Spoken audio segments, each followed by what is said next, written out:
حسین بچہ نہیں پیدا کیا۔ یہ شرف مدینے والے آقا کے لیے۔ شاعر نے کہا تھا سایہ کرتے ہوئے بادل بھی ادھر جاتے ہیں، بزم سرکار سے جب لوٹ کے گھر جاتے ہیں۔ حسن آقا کا قصیدہ ہے لب یوسف پر، دیکھنا یہ ہے خریدار کدھر جاتے ہیں۔ حضرات بہت بہت شکریہ آپ حضرات کا، بہت بہت شکریہ آپ حضرات کا۔ میں بے پناہ ممنون اور مشکور ہوں کہ رات کے آخری حصے میں بھی آپ نے اپنی زندگی کا ثبوت دیا ہے۔ مراد آباد شریف کی زمین، سرکار صدر الافاضل کی زمین، علامہ شاہ مفتی حماد رضا صاحب قبلہ۔ آپ کو صلاۃ و سلام پڑھنا، پریشان مت ہو کہ کوئی شخص جبہ و دستار کے پاکیزہ وجود میں اپنے آپ کو سجا کے لایا ہے تو وہ گھنٹوں تقریر کرے گا، نہیں۔ جو آپ نے تقریر سن لی ہے اسی پر عمل کر لیں، یہی آنے والی شخصیت کی تقریر ہے۔ سمجھے میری بات؟ جو آپ نے اس سے پہلے باتیں سنی ہیں اسی پر عمل کر لیں، یہی حضرت کا بھی اشارہ ہے، یہی مشن ہے۔ ایک صاحب کبھی جلسے میں نہیں گئے، بڑی مشکل میں پہلے جلسے میں شرکت کی، زندگی کے پہلے جلسے میں شرکت کی، اور شرکت کرنے کے بعد واپس آ گئے تو 3 دن کے بعد ان کے دوست نے کہا ایک جلسہ ہو رہا ہے پھر وہاں چلو گے؟ بولے نہیں جاؤں گا۔ بولے کیوں؟ کہا اس لیے کہ اس دن زندگی میں پہلی مرتبہ 3 دن پہلے ایک جلسے میں گیا تھا، عالم صاحب نے تقریر کی تھی تو پاکی حاصل کرنے کا طریقہ سیکھا تھا۔ پیشاب کرنے کے بعد پاکی کیسے حاصل کی جائے، طہارت کیسے، پانی وغیرہ کا استعمال کیسے ہو، یہ طریقہ میں نے سیکھا تھا۔ تو سوچ رہا ہوں کہ اس طریقے پر کم سے کم 3 مہینے عمل کر لوں، پھر دوسری بات سننے کے لیے دوسرے جلسے میں جاؤں گا۔ کچھ نئی باتیں نہیں، بس ہو چکا۔ آپ کو سلام پڑھنا ہے، کتنے لوگ سلام پڑھیں گے انشاءاللہ؟ میں عشاء کی نماز کے بعد بیٹھا ہوا، بہت تھوڑا سا کھایا اور نماز پڑھ کے چلا آیا، اور لیکن خوشی اس بات کی ہے کہ آپ کو تقریر نہیں، سلام کیسے پڑھا جائے، کس پر پڑھا جائے، سلام کے پڑھنے کا مؤدب طریقہ کیا ہے۔ نظریں جھکی ہوئی ہونی چاہیے، دل جھکا ہوا ہونا چاہیے، سامنے روض رسول ہونا چاہیے۔ مدینہ منورہ جا چکے ہیں تو جہاں سرکار کے مواجہ شریف کے قریب کھڑے ہوتے تھے آپ وہاں پر تصور میں کھڑے ہوں، نہیں گئے ہیں تو گھر میں تغرا گنبد خضرا کا ہے اس کو تصور میں بسائیں۔ علامہ شاہ مفتی حماد رضا صاحب قبلہ سے ملاقات کریں اور ان کی گفتگو سے یقین کر لیں کہ آپ کو اور مجھ کو جو اس محفل میں بیٹھے ہوئے ہیں سلام پڑھنے کا ڈھنگ آ جائے گا۔ کسی ضرورت کے تحت ہم بھی جائیں گے، آپ میں سے کوئی ضرورت مند ہوگا وہ جائے گا، لیکن بس یہ آخری موڑ ہے۔ آپ جب یہاں سے اٹھیں گے گفتگو کے بعد ایک تبرک ہے، اسے آپ قبول کر لیں حضور مفتی حماد رضا صاحب قبلہ مراد آبادی کی زبان سے۔ تقریر نہیں، کسی موقع پر میں شکم سیر ہو کر کی گفتگو آپ کو ان کی سناؤں گا، ان کے قدموں کے نیچے بیٹھ کے سنوں گا بھی انشاءاللہ۔ بس اتنا وعدہ کیجئے کہ تقریر جیسے ختم ہوگی تو 4 10 15 20 منٹ کی جب تک آپ چاہیں گے، جتنے لوگ بیٹھے ہیں سب سرکار امام حسین کے بیٹے کے قدم کو چوم کے اپنے اپنے گھر جائیں گے۔ وعدہ کیجئے انشاءاللہ، انشاءاللہ کہہ رہے نا۔ بہت بہت شکریہ۔ میں گزارش کرتا ہوں حضرت کی موجودگی میں یہ بلگرام شریف کی تابندہ شخصیت، بلگرام شریف، مسوری شریف، بانسا شریف، چورا شریف، کالپی شریف، ماررہ شریف اور بریلی شریف، کچوچا شریف، یہ تمام تر مقدس بارگاہیں ہیں جہاں بڑے بڑے شیوخ حضرات آرام کر رہے ہیں۔ دعا کریں کہ ان بزرگوں کے دربار میں آج جس کی زیارت قبول ہوئی ہو اس کے صدقے میں ہم سب کو اس عظیم الشان شیخ کی بارگاہ کا سچا فقیر اور گداگر بنا دے، اور جس شیخ کی بارگاہ کی یہ صاحب سجادہ ہے اس دربار کے فقیروں میں ہم کو اور آپ کو اللہ شامل فرما دے۔ میں بڑے ادب اور احترام کے ساتھ میں ایک نئی آواز، سوز درو کے ساتھ گفتگو کرنے والی آواز، رات کے اس بکھرے ہوئے ماحول میں بھی اگر اس شخص نے خطبہ پڑھ دیا، سماعت کر لیا تو میں سمجھتا ہوں اس کا آنا وصول ہو جائے گا۔ نعروں سے استقبال کر لیں۔ نعرہ تکبیر، تھوڑی سی آواز پست ہو گئی ہے۔ نعرہ تکبیر، نعرہ رسالت، تحفظ ایمان کانفرنس، تحفظ ایمان کانفرنس، فیضان سرکار غوث الاعظم، عظمت غریب نواز، مشائخ بلگرام شریف، تعلیمات اعلیٰ حضرت، ادب کے ساتھ بیٹھیں آپ کے مقابل۔ اعوذ باللہ من الشیطان الرجیم، بسم اللہ الرحمن الرحیم، انک لعلی خلق عظیم، آمنت باللہ صدق اللہ مولانا العظیم، وصدق رسوله النبی الامی المطیع المبین المعین الکریم، ونحن ولا ذلك لمن الشاہدین والشاکرین والحمد للہ رب العالمین، بلغ العلا بکمالہ، کشف الدجا بجمالہ، حسنت جمیع خصالہ، صلو علیہ وآلہ، کروں تیرے نام پہ جاں فدا، نہ بس ایک جاں تو جہاں فدا، دو جہاں سے بھی نہیں جی بھرا، کروں کیا کروڑوں جہاں نہیں۔ انتہائی ادب و احترام کے ساتھ رسول اور آل رسول کی بارگاہ میں درود و سلام کی ڈالیاں نچھاور کر لیجئے۔ پڑھیے بآواز بلند اللہم صلی علی سیدنا و شفیعنا و نبینا مولانا محمد معدن الجود والکرم والہ و اصحابہ وبارک وسلم۔ صلاۃ و سلام علیک یا رسول اللہ۔ آپ اس بات کا احساس نہ کرائیں کہ جو جاگنے والے تھے وہ جا چکے ہیں، جو سونے والے ہیں بیٹھے ہوئے ہیں۔ یہ احساس نہیں ہونا چاہیے، بلکہ اب بھی یہ یقین ہونا چاہیے کہ جو سونے والے تھے وہ جا چکے ہیں، جو جاگنے والے ہیں ابھی تک بیٹھے ہوئے ہیں۔ اور یہ یقین ایسے نہیں ہوگا جیسے آپ نے درود پاک پڑھ دیا تیجے کی طرح، نہ، نبی سے جتنا عشق ہے اتنی آواز کے ساتھ درود پاک پڑھیے۔ پڑھیے بآواز بلند اللہم صلی علی سیدنا و شفیعنا و نبینا و مولانا محمد معدن الجود والکرم والہ و اصحابہ وبارک وسلم۔ صلاۃ و سلام علیک یا رسول اللہ صلی اللہ تعالی علیہ وسلم۔ ڈاکٹر اقبال نے بہت پہلے ایک بات کہی تھی، یوں تو سید بھی ہو، مرزا بھی ہو، افغان بھی ہو، تم سبھی کچھ ہو، بتاؤ کہ مسلمان بھی ہو۔ اور دوسری بات مسلمان کی آج کی حالت کی نشاندہی کرتے وقت ڈاکٹر اقبال نے کہا تھا کہ تم ہو صورت میں نصارہ تو تمدن میں ہنود، یہ وہ مسلم ہیں جنہیں دیکھ کے شرمائیں یہود۔ آج پوری امت مسلمہ کا یہ رونا ہے کہ ہم اپنے آپ کو دیکھے بغیر دوسروں کو گالیاں بکتے ہیں۔ کوئی کسی دھرم والے کو گالی بک رہا ہے، کوئی کسی مذہب والے کو گالی بک رہا ہے، اور اپنی بربادیوں کا ذمہ دار ہم دوسروں کو ٹھہرا رہے ہیں۔ یار کیا یہ عقل مندی ہو سکتی ہے کہ اپنی زندگی کو ہم خود برباد کر رہے ہوں اور ذمہ دار اپنے پڑوسی کو ٹھہرائیں؟ یہ عقل مندی ہو سکتی ہے؟ سینے کے داغ جل اٹھے، دل کے پھپولے جل اٹھے سینے کے داغ سے، اس گھر کو آگ لگ گئی گھر کے چراغ سے۔ مسلمان کسی دوسری قوم کی تباہی میں دبایا ہوا نہیں ہے۔ ہم اگر کہیں نہ کہیں تباہ و برباد ہو رہے ہیں تو اپنی ہی کرنی کے پھل میں برباد ہو رہے ہیں۔ آپ نے مکمل تقریریں سنی، اچھے بیانات سنے، نعتیہ کلام سنے۔ میں آپ سے کوئی زیادہ لمبی گفتگو کرنے نہیں آیا۔ ڈاکٹر آصف رضا صاحب سیفی صاحب قبلہ نے پہلے بتا دیا کہ تقریر نہیں، بس چند باتیں آپ سے کروں گا، مگر انداز بیان میرا کوئی شوق نہیں ہے، شاید کہ اتر جائے تیرے دل میں میری بات۔ صرف ایک بات میں آپ سے کروں گا، وہ بات میری چاہے 10 منٹ میں ختم ہو جائے، آدھا گھنٹے میں ختم ہو جائے، یا پھر 5 گھنٹے لگ جائے۔ کیا ارادہ ہے؟ اللہ سلامت رکھے۔ جنہوں نے ہاتھ اٹھایا ہے، اللہ آج کی رات کے صدقے میں، محبوب کی اولاد کے صدقے میں مدینے کی حاضری نصیب فرما دے۔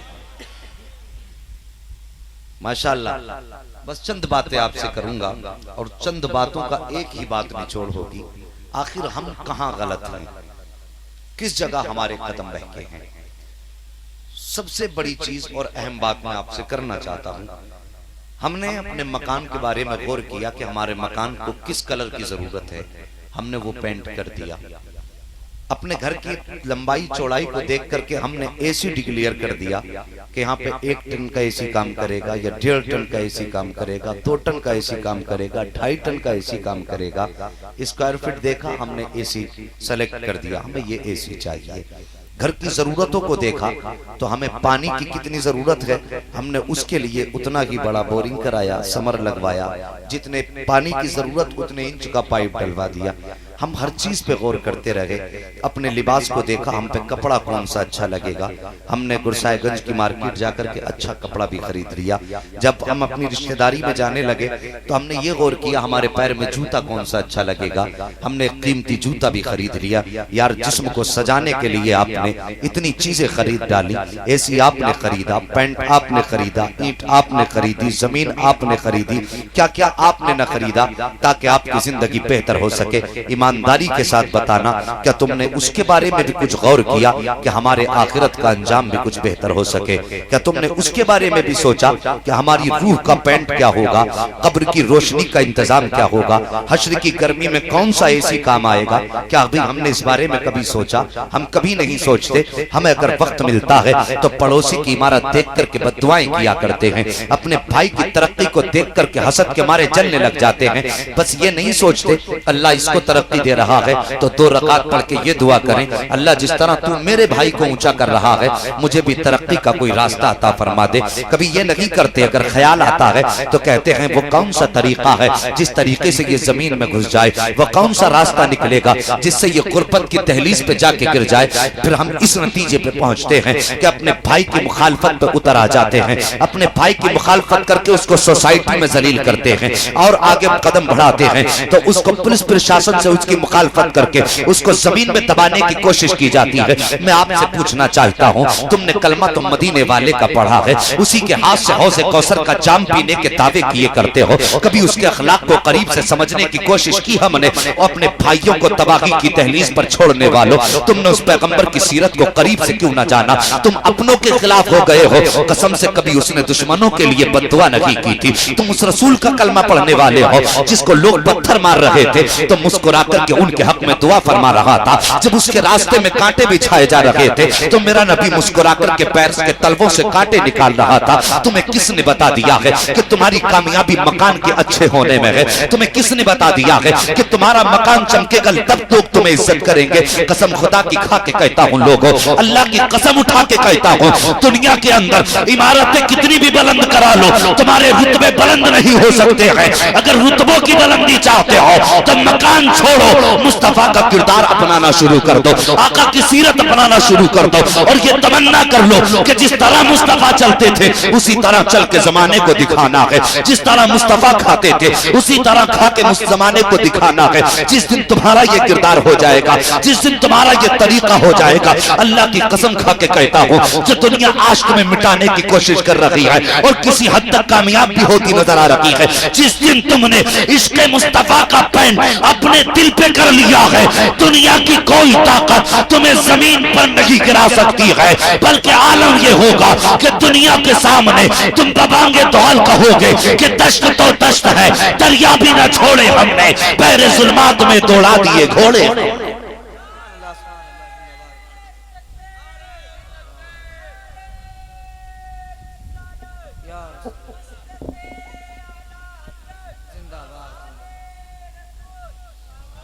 ارے صاحبوں میں بس اتنا عرض کرنا چاہتا ہوں، صرف اخلاق بہتر کرو۔